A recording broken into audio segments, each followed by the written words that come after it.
Delmarva Today with Don Rush. There's been another dust-up with the Wicomico County Executive. Minnesota Governor Tim Walz joins the Democratic ticket. The successor to Delegate Carl Anderton has been announced as he moves on to the Moore administration. An American Islamic representative drops off Maryland's hate crimes panel. Welcome to Delmarva Today. This is Don Rush. Joining me in studio is Susan Canfor, reporter for Coastal Point. So, Susan, as I understand it, the Wicomico County Executive, Julie Giordano, has come under fire from County Sheriff Mike Lewis. This time it's about granting access to encrypted emergency communications. What do we know here? Yes, more fireworks in the Wicomico County Council/County Executive Department.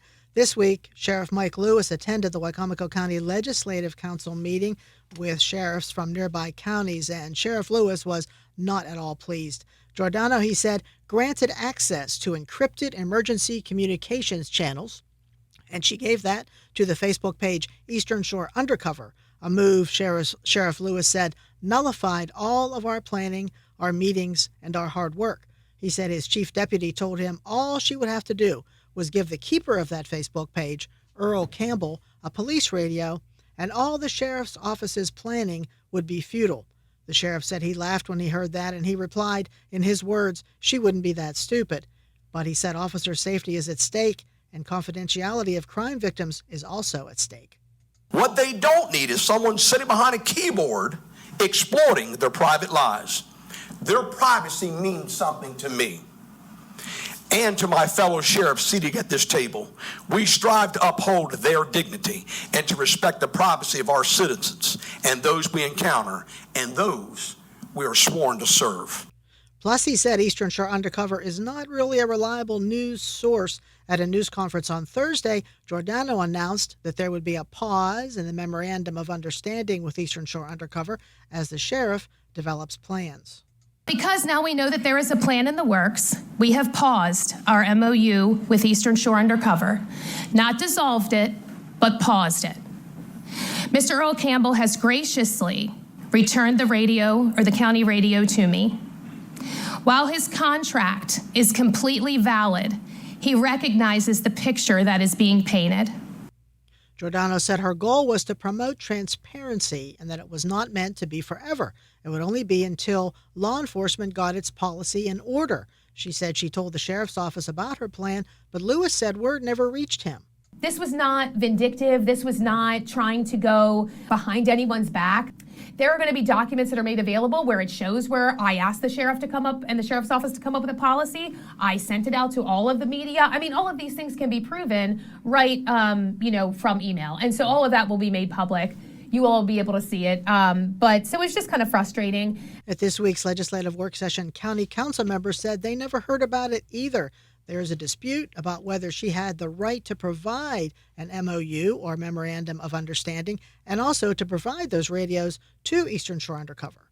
It was very frustrating to me because I understand we have to keep our officers safe. You know as well as I do. I mean, public safety is one of our top concerns, and we want to make sure that our officers are safe 1,000%. But we also have an obligation to the 103,000 citizens here in this county to make sure that we're being transparent and that we're adhering to these requirements. No decisions were made at the meeting, but the council members said they just might write to Giordano and tell her to revoke that Memorandum of Understanding that she has with Campbell. Meanwhile, Campbell, with Eastern Shore Undercover, reportedly said much of what was said at the meeting is untrue. Sheriff Lewis said Campbell donated $3,500 to Giordano's campaign, and the rights of the citizens are not for sale. At her press conference this week, Giordano said there were many businesses that contributed to her campaign, not just Campbell. Even so, Lewis said her actions were irresponsible, and because of that, he told Council President John Cannon he is going to run for another term. Honestly, we can no longer leave the security of this council, this county, in the hands of anyone except for those such as yourself that were elected to defend. I want you to know, Mr. President, after serving 41 years in law enforcement, I had fully planned to retire at the end of this term. But because of what you just said and the reckless and irresponsible behavior that continues to be exhibited on a daily basis by this county executive, I will be running for a sixth term in this county. We need stability. We need somebody who's going to stand up to this bully and hold her accountable. Wycomico County Sheriff Mike Lewis. Meanwhile, Minnesota Governor Tim Walz has joined the Democratic ticket and was on full display at a rally in Pennsylvania with Democratic presidential nominee Kamala Harris. His speech as a newly minted candidate for vice president was energetic, full of smiles and humor while he took jabs at the Republican ticket. There was also a Midwestern folksiness to his appearance at the rally. Minnesota's strength comes from our values, our commitment to working together, to seeing past our differences, to always being willing to lend a helping hand. Those are the same values I learned on the family farm and tried to instill in my students.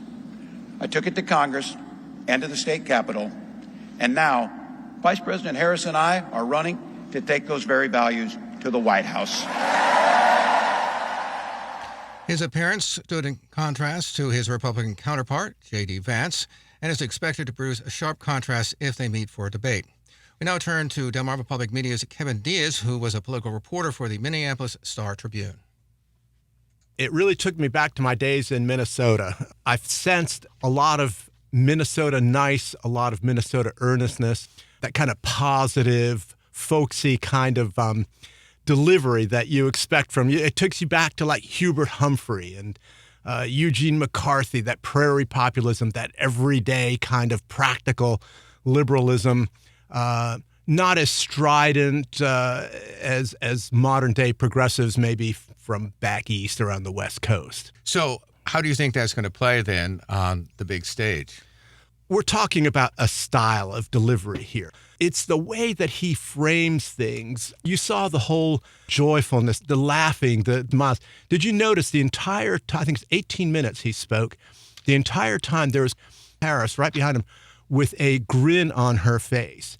And the whole time, and Walz too, if you look it back again, smiling the whole time. A few times he grimaced, but it was only when he wanted to bring forth this kind of this moral force that comes out of this Midwestern farm boy kind of, we just want a fair shake for everybody, and we've all got to work together, mind our own business, but work together and serve each other. That's very Midwestern. And one of the few times I noticed where he really did grimace was when he did attack Trump on his lack of service. You know, his line was something like, he's never served anything or anybody other than himself. And at that point, you kind of saw a frown on his face. There's sort of this moral force that underlies what we used to call prairie populism, which isn't just Minnesota, but it's also the Dakotas and Nebraska and Iowa and Wisconsin, the whole schmeal. Delmarva Public Media's Kevin Diaz, a former political reporter for the Minneapolis Star-Tribune. We'll talk with him later in the program about the issues facing the governor as he takes to the national stage. Now turn to Susan Canfor, reporter for Coastal Point. So what was some of the local reaction? Well, we heard from former Governor Larry Hogan, who's running for Maryland Senate. He was among those who made public statements supporting Governor Walz as the choice for vice president. The day after Walz was announced as Kamala Harris's choice, Hogan congratulated her for making that choice. He said he had worked with Walz 4 years while he was governor of Maryland, and although they are from different political parties, he said, I have always appreciated his dedication to public service. I believe we need more governors at the national level because governors have to actually get stuff done. I wish Tim and his family in the campaign much luck, Hogan said. And even former President Trump, who's running against Harris, said he agrees with her choice. He said he was very happy with the choice and the way Walz handled protests that broke out after George Floyd died in May 2020 after being arrested in Minneapolis. Officer Derek Chauvin knelt on Floyd's neck and back for 9.5 minutes, causing his death due to lack of oxygen. Trump earlier accused Walz of letting Minneapolis burn for days during those riots, even though Trump, offered to deploy soldiers to put a stop to it. And he called Walz way too liberal. So we're seeing a little backpedaling here. I should mention, by the way, that Walz was actually the one who sent the National Guard in, and that was before he had a conversation with the president. But earlier this week, we also talked with Jared Shabline. He's a progressive with Shore Progress, also a delegate to the Democratic National Convention. I was always a big fan of Tim Walz.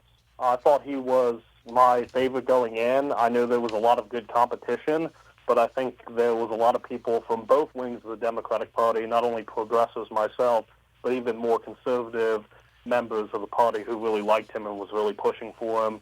he had everyone from Bernie Sanders and AOC to Joe Manchin and Nancy Pelosi supporting him. Just shows that he was a consensus pick, someone that everyone could agree on and be excited about. What do you think he brings to the ticket? I think he brings a lot. I think he is a rural man who has accomplished a lot. He's accomplished great policy initiatives like universal free school lunches, legalized marijuana. He enshrined abortion rights in state law.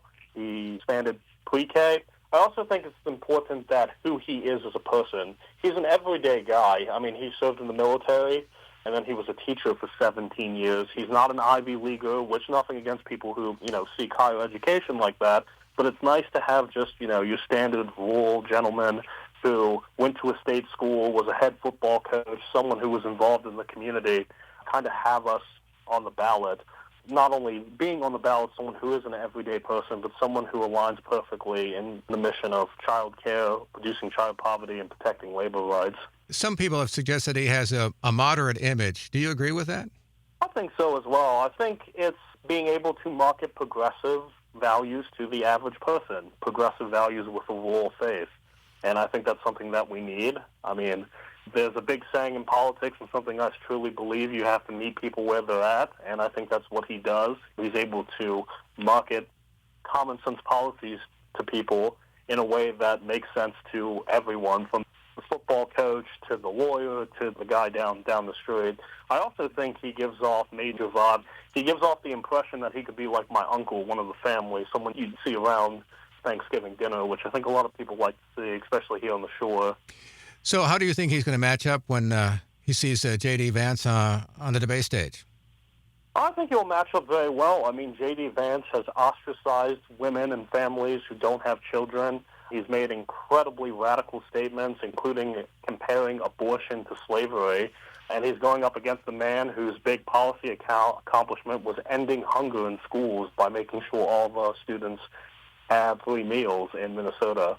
So, I mean, I think this is going to be a really great contrast between one great candidate and someone who, to be honest with you, Don, is just weird. J.D. Vance is just an odd guy.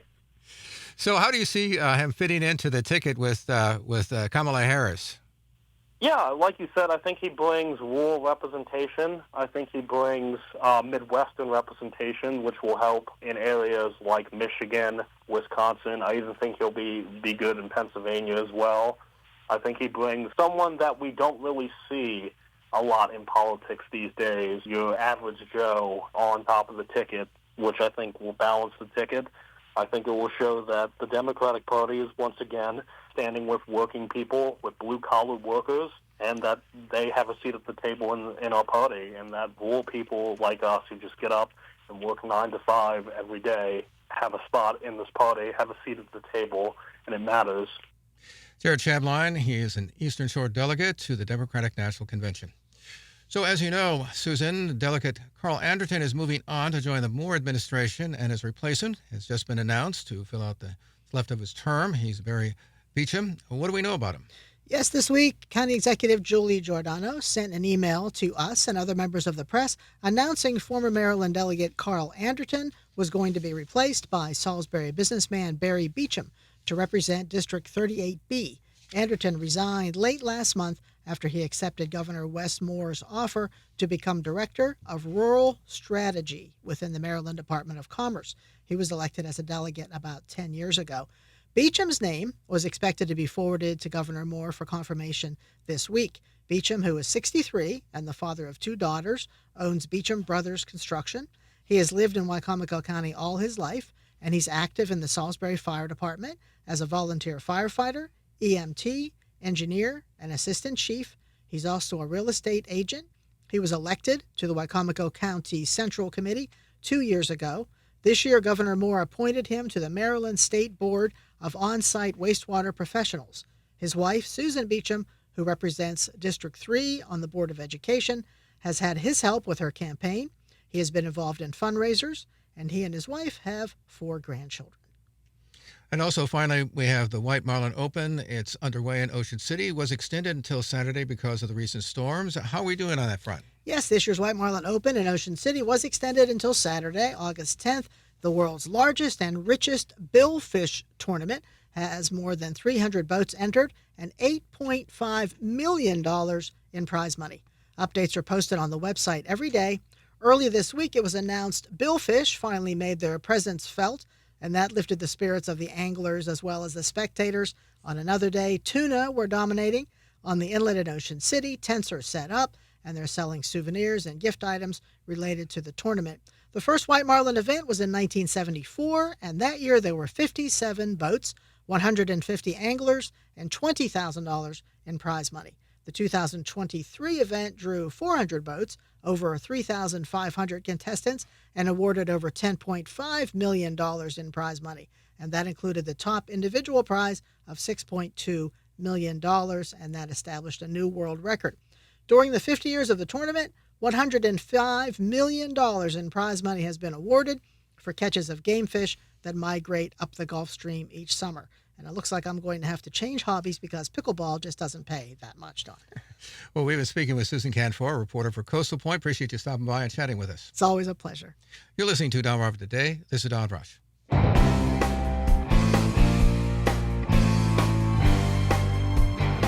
Delmarva Today with Don Rush.